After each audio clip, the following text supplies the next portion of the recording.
ಇವತ್ತು ಬೆಂಗಳೂರಿನ press ಕ್ಲಬ್ನಲ್ಲಿ, Cubbon ಪಾರ್ಕಲ್ಲಿದೆ, high court ಪಕ್ಕ, ಪ್ರೆಸ್ ಕ್ಲಬ್ನಲ್ಲಿ ಒಂದು ಪತ್ರಿಕಾಗೋಷ್ಠಿ.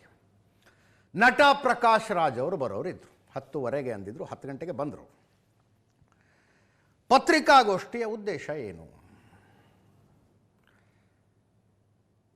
ಧರ್ಮಸ್ಥಳ ಪ್ರಕರಣದಲ್ಲಿ ಮಾಸ್ಕ್ ಮ್ಯಾನ್ ಚಿನ್ನಯ್ಯ, ಬ್ಯಾಕ್ಗ್ರೌಂಡ್ ಗೊತ್ತು ನಮಗೆ, ಮತ್ತೆ ಹೇಳಿ ಟೈಮ್ ವೇಸ್ಟ್ ಮಾಡೋದು ಬೇಡ, ಬ್ಯಾಕ್ಗ್ರೌಂಡ್ ಗೊತ್ತು. ಆತ ಬಂದ, ಸಾವಿರಾರು ಹೆಣ ಹೂತಾಕ್ಬಿಟ್ಟಿದ್ದೀನಿ ನಾನು ಅಂತ ಬಂದ. ಆತನ ಸುತ್ತ ಬಹಳ ಜನ ನಿಂತ್ಕೊಂಡ್ರು.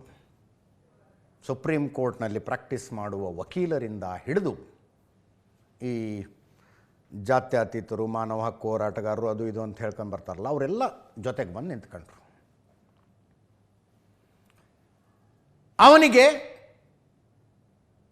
ಅವನು ಸತ್ಯ ಬಾಯಿ ಬಿಟ್ಟುಬಿಟ್ರೆ ಅವನು ಪ್ರಾಣನೇ ತೆಗೆದು ಬಿಡ್ತಾರೆ ಅಂಥೇಳಿ ಬುಲೆಟ್ ಪ್ರೂಫ್ ಕಾರೆಲ್ಲ ತರಿಸೋ ಲೆವೆಲ್ಲಿಗೆ ಹೋಗಿತ್ತು ಚರ್ಚೆ.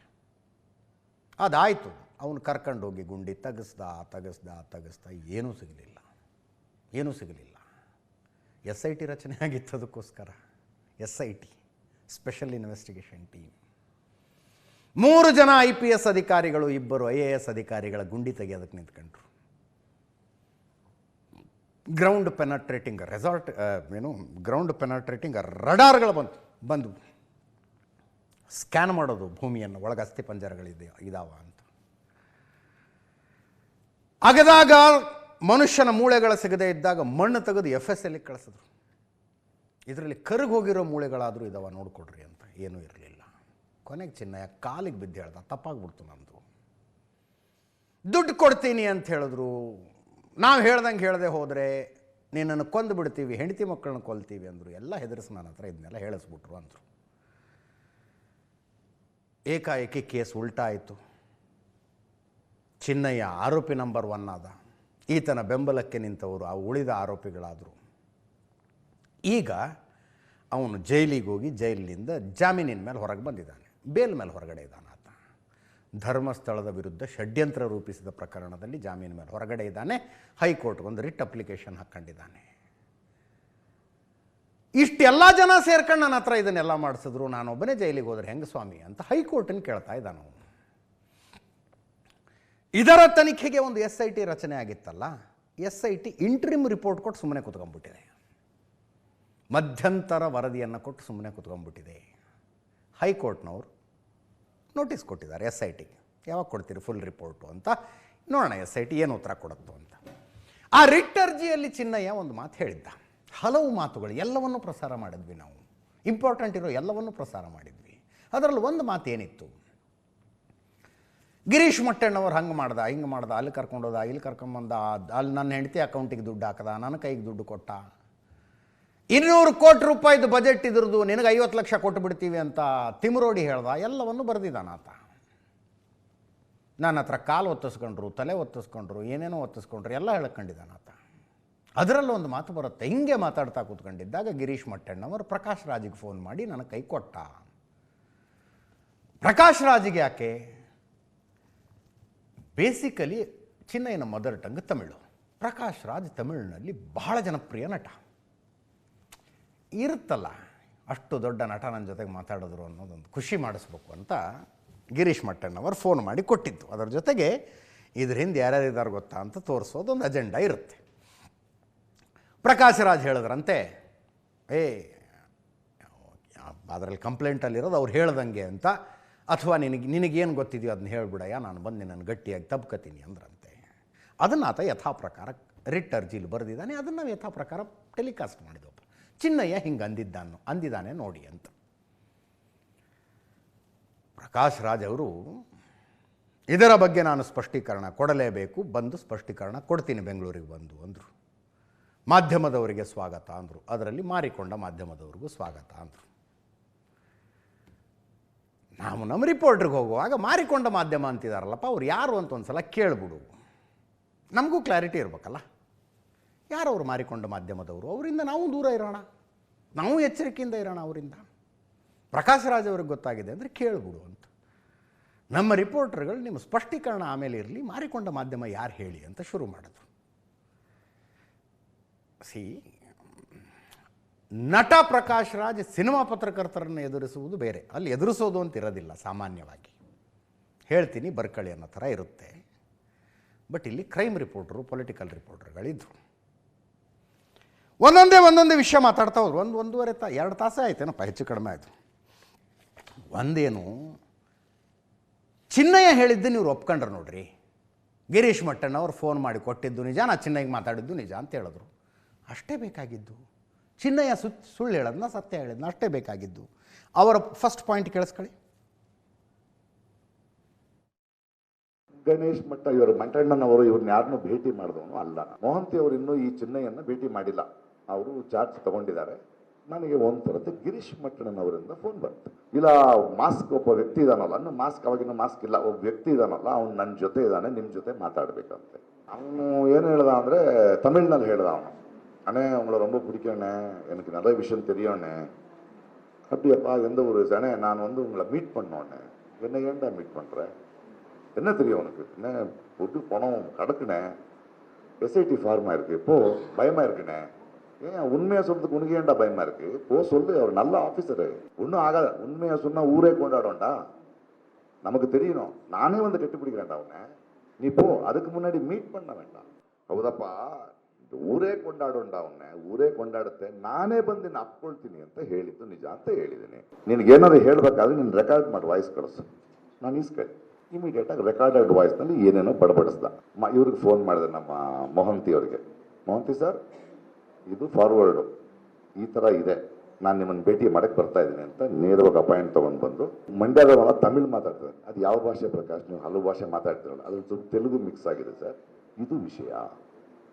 ನಾನು ನನ್ನ ಕರೆಸಿ ಮಾತಾಡ್ತೀನಿ. Thank you for the information, it is helping me to investigate. ಒಂದು ಸ್ವಲ್ಪ ದಿನ ಆದಮೇಲೆ ಕೇಳ್ತೀನಿ, ಏನಾಯಿತು ಸರ್? ಪ್ರಕಾಶ್, ಇನ್ಮೇಲೆ ಆ ಫೋನ್ಗಳು ತೊಗೋಬೇಡಿ, ನೀವು ಕಳಿಸಿದ್ರಿ, ಅವನನ್ನು ಕರೆಸಿ ಮಾತಾಡಿದೆ, ಅವನೀಗ ರಿವರ್ಸ್ ಆಗ್ತಿದ್ದಾನೆ. ಸೊ ಅವನು ಹೇಳಿರೋದು ಕರೆಕ್ಟು, ಅವನು ನನಗೆ ಫೋನ್ ಮಾಡಿದ್ದು ಕರೆಕ್ಟು.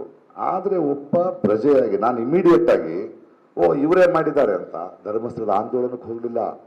ನಾನು ಧರ್ಮಸ್ಥಳದ ವಿರುದ್ಧ ನಾನು ಯಾಕಿರಲಿ, ಅಲ್ಲಿ ಹೋಗೇ ಇಲ್ಲ. ನಾನು ಒಂದೇ ಒಂದು ಸಲ ವೀರೇಂದ್ರ ಹೆಗ್ಡೆ ಅವರು ನಾನು ಭೇಟಿ ಮಾಡಿದ ಅದ್ಭುತವಾದ ಮನುಷ್ಯ. ನಾನು ಕರ್ಕೊಂಡು ಹೋಗಿದ್ರು ಮಂಗಳೂರಿನಲ್ಲಿ. ಅವರು ತುಂಬ ಬ್ಯೂಟಿಫುಲ್ ಆಗಿ ಮಾತಾಡಿ ಫಲಹಾರ ತಿಂದು. ಸತ್ತಿರೋದು ನಮ್ಮ ಹಿಂದೂ ಹೆಣ್ಮಕ್ಳು, ನಾವು ಅದನ್ನು ಕಂಡು ಹಿಡಿಬೇಕಾ? ಈ ಪ್ರಶ್ನೆ ಕೇಳಿದವನು ಆಂಟಿ ಹಿಂದೂ ಅನ್ಬೇಕಾ? ಇಲ್ಲಿ ಧರ್ಮ ಏನು ಬಂತು? ನನಗೆ ನಂಬಿಕೆ ಇಲ್ದಿದ್ರು ನನ್ನ ಹೆಂಡತಿ ನಂಬಿಕೆ ಮೇಲೆ ನಂಗೆ ನಂಬಿಕೆ ಇದೆ, ಅವರನ್ನ ಗೌರವಿಸ್ತೀನಿ ನಾನು. ಭಾರತೀಯ ಜನತಾ ಪಾರ್ಟಿ ಅಂತ ಒಂದು ಪಕ್ಷ ಇದ್ರೆ ಅದೊಂದು ಪೊಲಿಟಿಕಲ್ ಪಕ್ಷ ಅಷ್ಟೇ. ಆದ್ರೆ ಬರೀ ಅದನ್ನ ಪ್ರಶ್ನಿಸಿದ್ರೆ ಆಂಟಿ ಹಿಂದೂ ಅಂದ್ಬಿಟ್ಟು ಧರ್ಮಸ್ಥಳ ಯಾಕೆ? ಒಂದು ನಿಮಿಷ, ಅವ್ರು ಧರ್ಮಸ್ಥಳಕ್ಕೆ ಯಾಕೆ ತರ್ತಿದ್ದಾರೆ? ನಾನು ಚಿನ್ನಯ್ಯನ ಹೇಳಿಕೆ ಧರ್ಮಸ್ಥಳಕ್ಕೆ ಅಪಪ್ರಚಾರ ಮಾಡಲು 200 ಕೋಟಿ ರೂಪಾಯಿ ನಾನು ಎಲ್ಲಿ ತಗೊಳ್ಳಿ?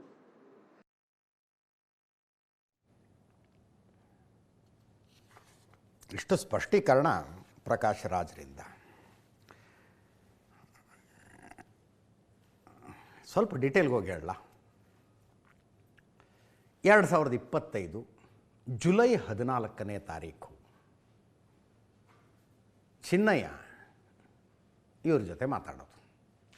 ಜುಲೈ ಮಟ್ಟಣ್ಣವರು ಫೋನ್ ಮಾಡಿ ಪ್ರಕಾಶ್ ರಾಜರಿಗೆ ಕೊಡೋದು ಕಳೆದ ವರ್ಷ ಜುಲೈ 14ನೇ ತಾರೀಕು.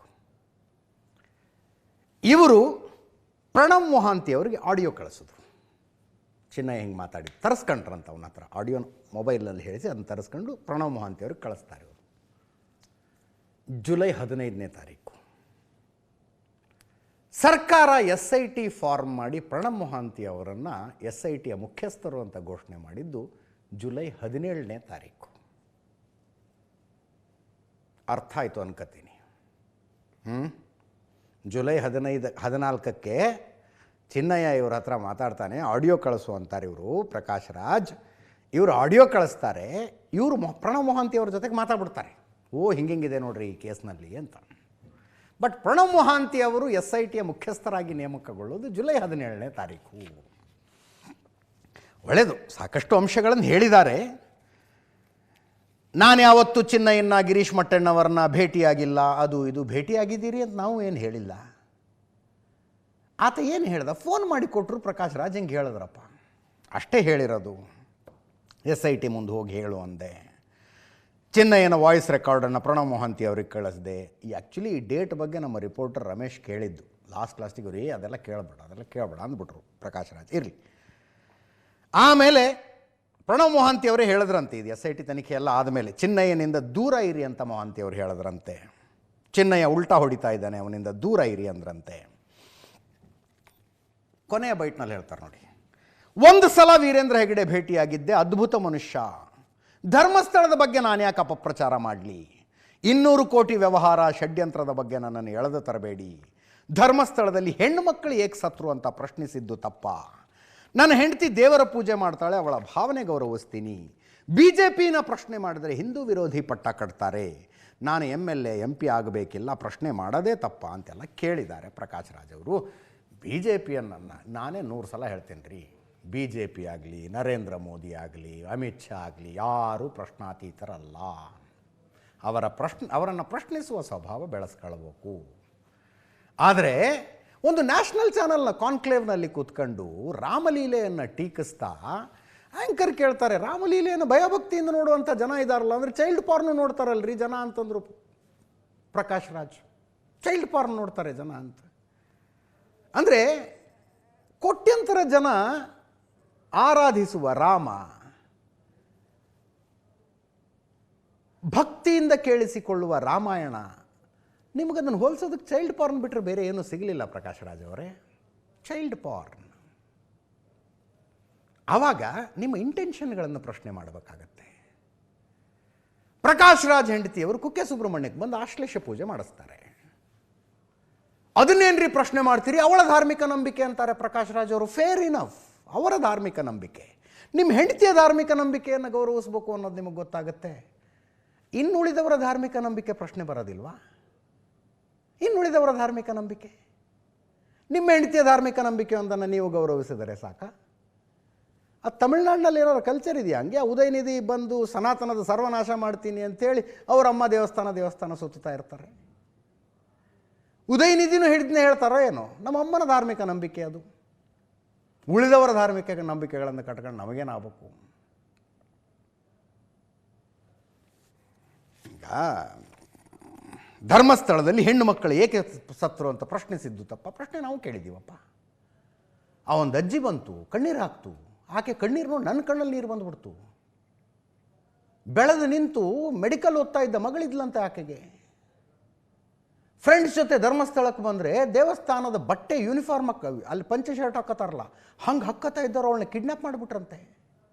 ಕರ್ಕೊಂಡೋಗಿ ಅತ್ಯಾಚಾರ ಮಾಡಿ ಹೆಣ ಹೂತಾಕ್ಬಿಟ್ರಂತೆ. ಆ ಅಜ್ಜಿ ಅಳ್ತಾ ಇತ್ತು ಗೊಳೋ ಅಂತ. ನಮ್ಮ ಕಣ್ಣಲ್ಲೂ ನೀರು ಬಂತ್ರಿ. ಅವತ್ತೇ ನಿರ್ಧಾರ ಮಾಡಿದೆ, ಈ ಸುಜಾತ ಭಟ್ಟಿಗೆ ನ್ಯಾಯ ಕೊಡಿಸೋದೆ, ಯಾವನು ಬರ್ತಾನೋ ಯಾವನು ಬಿಡ್ತಾನೋ ಅಂತ. ಹಂಗೆ ನಿಂತ್ಕೋಬೇಕು ಪ್ರಕಾಶ್ ರಾಜ್ ಅವರೇ, ಕೊಡಿಸೋದೇ ನ್ಯಾಯ ಅಂತ. ಆ ಸುಜಾತ ಭಟ್ ಹತ್ರ ನಿನ್ನ ಮಗಳದೊಂದು ಫೋಟೋ ಕೊಡು ಅಂದರೆ ಇನ್ಯಾರ್ದ ಫೋಟೋ ತಂದು ಕೊಡುತ್ತಾ ಅಜ್ಜಿ? ಆ MD ಸಮೀರ ಅಂತ ಒಬ್ಬ ಇದ್ನಪ್ಪ,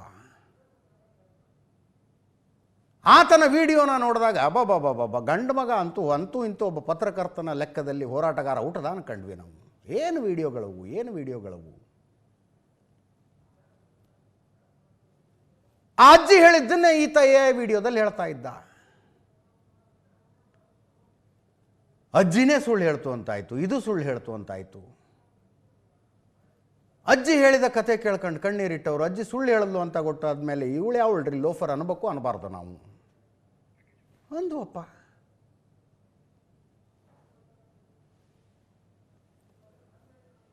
ಪ್ರಶ್ನೆ ಕೇಳುವವರು ಆ ಪ್ರಶ್ನೆಗೆ ಉತ್ತರ ಬೆನ್ನತ್ತಿ ತಿಳ್ಕೋಬೇಕು ಅನ್ನುವ ಹಪಹಪಿಯನ್ನು ಹೊಂದಿರಬೇಕು. ಉತ್ತರ ಗೊತ್ತಾದ್ಮೇಲೆ ಜನರಿಗೆ ಹೇಳ್ಬೇಕು. ಅದನ್ನು ಉತ್ತರ ಗೊತ್ತಾದ್ಮೇಲೆ ಹೇಳಬೇಕು ಜನರಿಗೆ. ಸುಜಾತ ಭಟ್ಟಳನ್ನು ಹೆಗಲ ಮೇಲೆ ಹೊತ್ತಿಸಿಕೊಂಡು ಮೆರೆದಾಡಿ ಆಕೆ ಸುಳ್ಳು ಹೇಳ್ತಿದ್ದಾಳೆ ಅಂದರೆ ಡಂಪ್ ಮಾಡಿ ಬಿಲ ಸೇರ್ಕೊಂಡು ಬಿಡೋದಲ್ಲ. That is not the way. ಬರ್ತೀನಿ ರೀ.